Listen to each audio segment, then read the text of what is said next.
പ്രശാന്തയുടെ Hamas ആരാധകരുടെ ഇഷ്ടപ്പെട്ട ഒരു സംഘടനയാണ് അന്താരാഷ്ട്ര ക്രിമിനൽ കോടതി. ആ ക്രിമിനൽ കോടതി ഇസ്രായേൽ പ്രധാനമന്ത്രി അറസ്റ്റ് ചെയ്യുമെന്നെല്ലാം പ്രഖ്യാപിച്ചിരുന്നു. ഇപ്പോൾ ആ പശ്ചാത്തലത്തിലാണ് അമേരിക്ക ഇടപെട്ടിരിക്കുന്നത്. ഉപരോധമടക്കമുള്ള നിലപാടിലേക്ക് അമേരിക്ക എത്തിച്ചേർന്നിട്ടുണ്ട്. ഇനി ആ സംഘടന തന്നെ ഇനി കാണുമോ? കാണാൻ സാധ്യതയില്ല. കാരണം ഇത് അമേരിക്കയുടെ പ്രോഡക്റ്റായി സംഘടനയും ഐക്യരാഷ്ട്രസഭയും അല്ലെങ്കിൽ ഈ ICC ഇന്റർനാഷണൽ ക്രിമിനൽ കോടതിയുമൊക്കെ. അത് എനിക്ക് തോന്നുന്നു രണ്ടാം ലോകമഹായുദ്ധത്തിന് ശേഷമാണ് ഇത്തരത്തിലൊരു സംഭവം കൊണ്ടുവന്നത്. എല്ലാ കാര്യത്തിനകത്ത് അമേരിക്കയ്ക്ക് ഒരു ഇടപെടലും കൂടി നടത്തുന്നതിന് വേണ്ടി കൊണ്ടുവന്ന ഒരു സംഘടനയാണ്. കാരണം വേറെ ചില രാജ്യങ്ങളെ അവരുടെ വരുതിക്ക് നിർത്തുന്നതിന് ഉതകുന്ന രീതിയിലേക്കുള്ള ഒരു സമീപനം, അല്ലെങ്കിൽ ആ രീതിയിലേക്കൊക്കെ ഉപയോഗിക്കാൻ പറ്റും. ഇപ്പം ഏതായാലും ഈ അടുത്ത കാലം തൊട്ട് ഈ കൊണ്ടുവന്ന അമേരിക്കയ്ക്കും അല്ലെങ്കിൽ അവരോടനുബന്ധിച്ചുള്ള രാജ്യങ്ങൾക്കും എതിരെ പ്രവർത്തിക്കുന്ന ഒരു രീതിയാണ് അതിനകത്ത് നമ്മൾ കാണുന്നത്. അതായത് ന്യായാന്യായമല്ല, ന്യായാന്യായത്തിനകത്ത് പ്രവർത്തിക്കാൻ അല്ലെങ്കിൽ ന്യായമായ കാര്യങ്ങൾ ലോകത്തുടനീളം നടത്തുന്നതിന് വേണ്ടി അന്യായം അതിനെ കണ്ടെത്തി അത് ശരിയല്ലെന്ന് കണ്ട് അവരെ വിചാരണ ചെയ്യുന്നതിനോ അല്ലെങ്കിൽ അവർക്ക് ശിക്ഷ വിധിക്കുന്നതിനോ ഒക്കെ ആയിരിക്കുമല്ലോ ഐക്യരാഷ്ട്രസഭയായാലും കൊള്ളാം, ഇന്റർനാഷണൽ ക്രിമിനൽ കോടതി ആയാലും കൊള്ളാം. അപ്പം രാജ്യത്തൊക്കെ നടക്കുന്ന അല്ലെങ്കിൽ രാജ്യങ്ങൾ തമ്മിൽ നടക്കുന്ന ഈ പറയുന്ന ഈ അന്യായമായ വിഷയങ്ങൾ. അപ്പോൾ ഇതിനകത്ത് ഹമാസും അല്ലെങ്കിൽ ഈ പറയുന്ന ഇസ്രായേലും തമ്മിലുള്ള യുദ്ധം അല്ലെങ്കിൽ മിഡിൽ ഈസ്റ്റിലെ യുദ്ധമുണ്ടല്ലോ, ആ യുദ്ധത്തിനകത്ത് ഈ അന്ന് യുദ്ധം ഉരുത്തിരിഞ്ഞതെന്ന് പറഞ്ഞാൽ ഹമാസിന്റെ കടന്നുകയറ്റം കൊണ്ടും ഉള്ള കടന്നുകയറ്റം കൊണ്ടും അതിനകത്ത് അവർ കാണിച്ച സ്ത്രീകളോടും കുഞ്ഞുങ്ങളോടും ആ രാജ്യത്തോടും കാണിച്ച നീതിപൂർവമല്ലാത്ത കാര്യങ്ങൾ, അല്ലെങ്കിൽ ആയിരത്തിനപ്പുറം ആൾക്കാരെ കൊന്ന അതിനോടനുബന്ധിച്ച് തുടങ്ങിയ യുദ്ധമാണ്. അതിനുശേഷം യുദ്ധം വരുന്നു. അതിനകത്ത് ഇവർ കണ്ടെത്തുന്ന ന്യായം എന്ന് പറഞ്ഞാൽ ഇസ്രായേലിൻ്റെ യുദ്ധം കൊണ്ട് ഹമാസിലെ കുട്ടികൾ മരിക്കുന്നു, സ്ത്രീകൾക്ക് മോശമായ അവസ്ഥ ഉണ്ടാകും എന്ന് പറഞ്ഞിട്ട് ഈ പറയുന്ന അതിനകത്തെ പ്രധാനപ്പെട്ട പ്രോസിക്യൂട്ടറായിട്ടുള്ള കരീം ഖാൻ, അയാൾ ലണ്ടനിലാണ് ജനിച്ചു വളർന്നത്, പക്ഷേ പാകിസ്ഥാൻ വംശജനാണ്. അദ്ദേഹമാണ് ഇത് ഇന്റർനാഷണൽ ക്രിമിനൽ കോടതിയിൽ കൊണ്ടുവരുന്നത്. അതിന് ഇത്തരത്തിലുള്ള തീരുമാനം എടുപ്പിക്കുന്നതിന് വേണ്ടി പ്രധാനപ്പെട്ട പ്രോസിക്യൂട്ടർ തീരുമാനം എടുപ്പിക്കുന്നതിന് വേണ്ടി തയ്യാറായത്. അപ്പോൾ ഇത് അന്നേ അമേരിക്ക പ്രതിഷേധം രേഖപ്പെടുത്തിയതാണ്. അമേരിക്കയുടെ അനുബന്ധ രാജ്യങ്ങൾ ഇതിനകത്ത് പ്രതിഷേധം രേഖപ്പെടുത്തി. പക്ഷേ ബ്രിട്ടൻ എനിക്ക് പ്രധാനമന്ത്രി അടുത്ത് ചോദിച്ചപ്പോൾ അറസ്റ്റ് ചെയ്യാൻ സാധ്യതയുണ്ടോ എന്ന് ചോദിച്ചപ്പോൾ ചിലപ്പോൾ ഞങ്ങൾ അറസ്റ്റ് ചെയ്തേക്കാം. അപ്പോൾ തന്നെ അതിനകത്ത് ഒരു നെതന്യാഹുവിനെ അറസ്റ്റ് ചെയ്തേക്കാമെന്ന് ബ്രിട്ടീഷ് പ്രധാനമന്ത്രിയൊക്കെ പറയുമ്പോൾ തന്നെ അവിടെ വെച്ചത് പഠിച്ചു. എന്തുവായാലും ഇതുവരെ അതിന് ആ കോടതിക്കെതിരെയൊന്നും ഒരു വട്ടം പ്രഖ്യാപിച്ചു, രണ്ടാമത് പ്രഖ്യാപിച്ചു. ഈ പറയുന്ന റഷ്യൻ പ്രസിഡന്റിനെതിരെ നേരത്തെ അറസ്റ്റ് വാറണ്ട് പ്രഖ്യാപിക്കുന്ന ഒരു രീതി ഉണ്ടായി. അതിനകത്തൊന്നും പ്രതിഷേധം അമേരിക്ക രേഖപ്പെടുത്തിയില്ല, കാരണം അമേരിക്കയ്ക്ക് അത് സുഖമുള്ള കാര്യമാണ്. അപ്പം രണ്ടാമതും ഈ പറയുന്ന വാറണ്ട് അവിടുത്തെ ഡിഫൻസ് മേലുദ്യോഗസ്ഥനെതിരെയും അല്ലെങ്കിൽ അവരുടെ പട്ടാള മേധാവിക്കെതിരെയൊക്കെ അറസ്റ്റ് വാറണ്ട് പ്രഖ്യാപിച്ചു. ഈ നീക്കത്തിലേക്കൂടെ മുന്നോട്ട് പോവുകയാണ്. അപ്പം അതിനെയൊക്കെ പുല്ലുവിലയിൽ ആണ് ഈ പറയുന്നത് തന്നെയാകും അല്ലെങ്കിൽ അമേരിക്കയൊക്കെ ഉണ്ട്. പക്ഷേ ഇപ്പം വന്നിരിക്കുന്നത് അമേരിക്കൻ കോൺഗ്രസിനകത്തും അവരുടെ ഈ അമേരിക്കൻ സെനറ്റിനകത്തും ഒക്കെ സംയുക്തമായിട്ട്, അതായത് പ്രതിപക്ഷവും ഭരണപക്ഷവും, അതായത് ഡെമോക്രാറ്റ്സും റിപ്പബ്ലിക്കൻസും കൂടി എല്ലാവരും കൂടി ഇതിനെ ഉപരോധിക്കാൻ തീരുമാനിച്ചു. അതായത് 1000-ലധികം സ്റ്റാഫുകളുള്ള ഒരു വലിയ സംഭവമാണിത്, ഈ പറയുന്ന ICC എന്ന് പറയുന്നത്.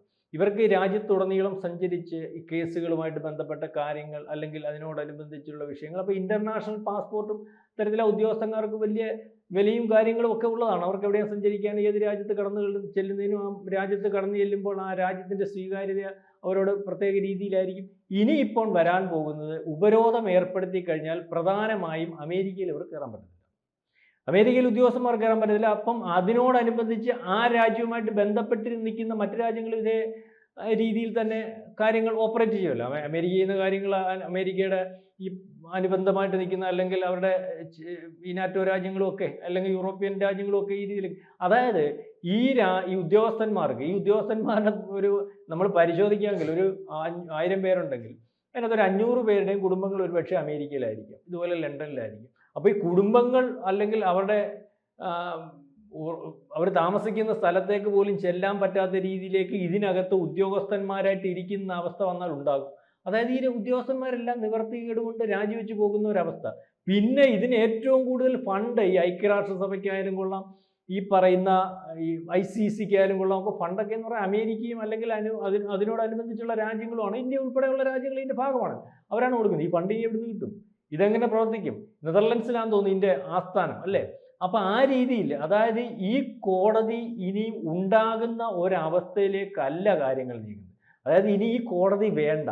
ഈ അമേരിക്കയുടെ ഭാഗമായിട്ട് നിൽക്കുന്ന, അമേരിക്കയുടെ 51ാമത്തെ സ്റ്റേറ്റായിട്ട് പോലും പരിഗണിക്കുന്ന ഇസ്രായേൽ പ്രധാനമന്ത്രിക്കെതിരെ അറസ്റ്റ് വാറണ്ട് പ്രഖ്യാപിക്കുകയും അത് ഒരു വട്ടമല്ല പലവട്ടം പ്രഖ്യാപിക്കുകയും ചെയ്തപ്പം അമേരിക്ക ഉൾപ്പെടെയുള്ള രാജ്യങ്ങൾക്കത് അമേരിക്കയുടെ അല്ലെങ്കിൽ പ്രസിഡന്റിനെതിരെ അറസ്റ്റ് വാറണ്ട് പ്രഖ്യാപിക്കുന്നതിനൊക്കെ തുല്യമായിട്ടൊക്കെ തന്നെയാണ് നെതന്യാഹുവിനെതിരെ അറസ്റ്റ് വാറണ്ട് പ്രഖ്യാപിക്കുന്നത്. കാരണം ഈ വിഷയം ഐക്യരാഷ്ട്രസഭയിലും പല ഘട്ടങ്ങളിലും പലയിടത്തും വന്നപ്പോൾ ഇന്ത്യ ഉൾപ്പെടെയുള്ള രാജ്യങ്ങൾ ഒരുപക്ഷെ പാലസ്തീൻ്റെ സ്വന്തം രാജ്യത്തിൻ്റെ ഇത് വന്നപ്പോൾ പാലസ്തീൻ ഒരു സ്വന്തം രാജ്യമായിട്ട് തിരിച്ചു കൊടുക്കണം നമ്മൾ. പക്ഷേ അമേരിക്ക ഒരു ഘട്ടത്തിലും ഒരു പ്രാവശ്യം പോലും ഇസ്രായേലിനെ എങ്ങും പിന്തള്ളിയോ അല്ലെങ്കിൽ അവരുടെ ഭാഗമല്ലാതെ നിന്നിട്ടില്ല. അപ്പം അത്തരത്തിലുള്ള രാജ്യത്തിനകത്ത് അത്തരത്തിൽ അവർ തമ്മിലുള്ള ബന്ധം അല്ലെങ്കിൽ അത്തരത്തിൽ അമേരിക്കയും ഈ ഇസ്രായേലും തമ്മിൽ നിൽക്കുമ്പോൾ ഈ അധികാര കൈമാറ്റം ഇതിൽ സ്വാധീനിച്ചിട്ടുണ്ടോ? കാരണം ഈ നിന്നപ്പോൾ ഇങ്ങനെ കർശനമായ നടപടിയൊന്നുമില്ല. പക്ഷേ ട്രംപ് വരും മുൻപ് തന്നെ ഇനി ആഴ്ചകൾ മാത്രമല്ലേ, അപ്പോൾ അതിന്റെ ഈ പ്രതിഫലനങ്ങൾ കണ്ടു തുടങ്ങിയിട്ടുണ്ട്. അത്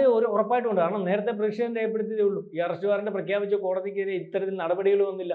ട്രംപ് വന്നതിന് ശേഷമാണ് ഇത്തരത്തിൽ നടപടികൾ വരുന്നത്. അത് ഉറപ്പായിട്ടും ട്രംപിന്റെ നിലപാടും ബൈഡന്റെ നിലപാടും വ്യത്യസ്തമായിരുന്നു.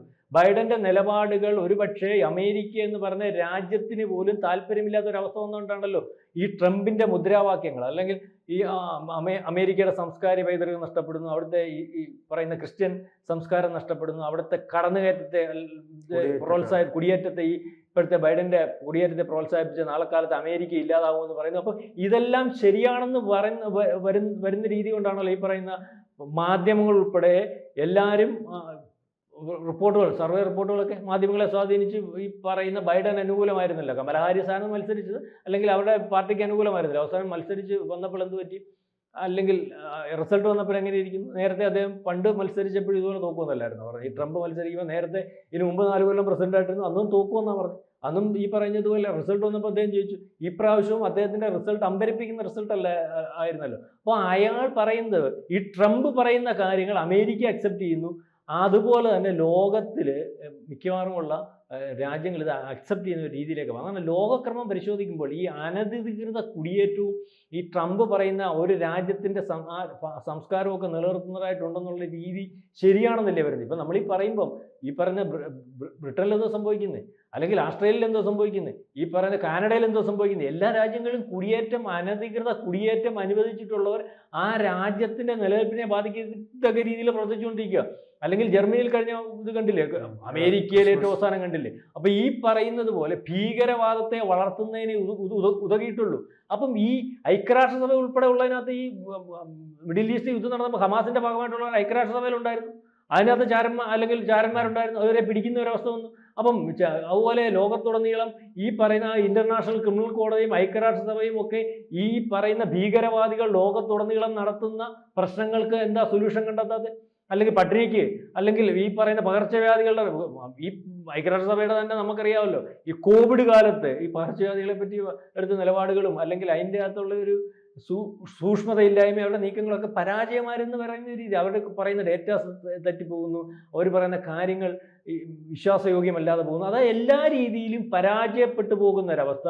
എന്നാൽ ഇത് ചില പക്ഷം പിടിച്ചു പോകുന്ന രീതിയിലേക്ക് പോകുന്ന ഒരു അവസ്ഥയൊക്കെയാണ് നമ്മൾ കണ്ടത്. അതായത് ഇന്റർനാഷണൽ ക്രിമിനൽ കോടതി ഉപയോഗപ്പെടുത്തുന്നതും ചില താല്പര്യങ്ങൾ സംരക്ഷിക്കുന്നതിന് പറയും ഐക്യരാഷ്ട്രസഭയുടെ ഈ പ്രവർത്തനം ഈ പറയുന്ന സുതാര്യമല്ലാതെ പോകുന്നതും ഒരു പക്ഷം പിടിച്ചു പോകുന്നതും, അല്ലെങ്കിൽ ഐക്യരാഷ്ട്രസഭയെ ഈ നെതന്യാഹു യുദ്ധസമയത്ത് ഐക്യരാഷ്ട്രസഭയിലെ പട്ടാളത്തെ ഉപദ്രവിച്ചെന്ന് പറഞ്ഞപ്പോൾ ആ പട്ടാളം ഈ ഇസ്രായേലിന്റെ പട്ടാളത്തെ ഉപദ്രവിക്കുന്നതിന് വേണ്ടി ഈ പറയുന്ന ഐക്യരാഷ്ട്രസഭയുടെ ചെക്ക് പോസ്റ്റുകളും ഐക്യരാഷ്ട്രസഭയുടെ കെട്ടിടങ്ങളും അല്ലെങ്കിൽ അതിൻ്റെ ഭാഗമായിട്ട് നിൽക്കുന്ന സംവിധാനങ്ങളുടെ മറപറ്റി ഇസ്രായേലിനെ ഉപദ്രവിക്കുന്ന രീതി വന്നപ്പോഴാണ് ഇസ്രായേൽ നിവൃത്തിയായിട്ട് ആക്രമിക്കേണ്ട ഒരവസ്ഥ വന്നത്. അപ്പോൾ അതായത് ഇസ്രായേലിന്റെ യുദ്ധത്തിന് പോലും എതിരെ നിൽക്കാൻ ഐക്യരാഷ്ട്രസഭ സഹായമാകുന്ന രീതിയിലേക്ക് കാര്യങ്ങൾ വന്നോ എന്നൊക്കെ നമുക്ക് സംശയിക്കേണ്ടിയിരിക്കുന്നു. അതിനകത്ത് ഈ പറയുന്ന ഉദ്യോഗസ്ഥന്മാർ പോലും ചാരപ്രവൃത്തിയിൽ ഏർപ്പെടുന്നു, അല്ലെ ഹമാസിന്റെ ഭാഗമായിട്ടുള്ള ഉദ്യോഗസ്ഥർ അറസ്റ്റ് ചെയ്ത ഓർമ്മയില്ലേ? അപ്പം ഇത് ഇനിയും എന്തുവായാലും അറസ്റ്റ് വാറണ്ടോടുകൂടി ഈ കോടതി തന്നെ ഇല്ലാതാകുന്ന ഒരവസ്ഥ, ഈ കോടതിയുടെ ഭാഗമായിട്ട് നിൽക്കുന്ന ഉദ്യോഗസ്ഥന്മാർക്ക് അതിനകത്ത് തുടരാൻ പറ്റാത്ത ഒരവസ്ഥ, രാജ്യത്തുടനീളമുള്ള വിസ ക്യാൻസൽ ആവുന്ന ഒരവസ്ഥ. അതായത് ഈ നെതന്യാഹുവിൻ്റെയും അറസ്റ്റോടുകൂടി ഈ പറയുന്ന ഐക്യരാഷ്ട്രസഭയും, അല്ലെങ്കിൽ ഐക്യരാഷ്ട്രസഭയുടെ കാര്യത്തിൽ തീരുമാനമായിട്ടില്ല, അതിൻ്റെ അവസ്ഥ ഈ രീതിയിലൊക്കെ പോകുന്ന അതാണ് നമുക്ക് അടുത്ത ദിവസങ്ങൾ കാണുവാൻ സാധിക്കുന്നതാണെന്ന് എനിക്ക് തോന്നുന്നത്. കാരണം ട്രംപിൻ്റെ നിലപാട് ഐക്യരാഷ്ട്രസഭയ്ക്കും അല്ലെങ്കിൽ അതിൻ്റെ പ്രവർത്തനത്തിൻ്റെ പോക്കിനും ഒന്നും അദ്ദേഹത്തിന് അഭിപ്രായമില്ല. ഇപ്പം ഇന്റർനാഷണൽ ക്രിമിനൽ കോടതി ഇനി ഉണ്ടാകുന്ന ഒരു അവസ്ഥയില്ല. അത് തീർന്നു, അല്ലെങ്കിൽ തീർത്തു എന്ന് നമുക്ക് പറയേണ്ടി വരും.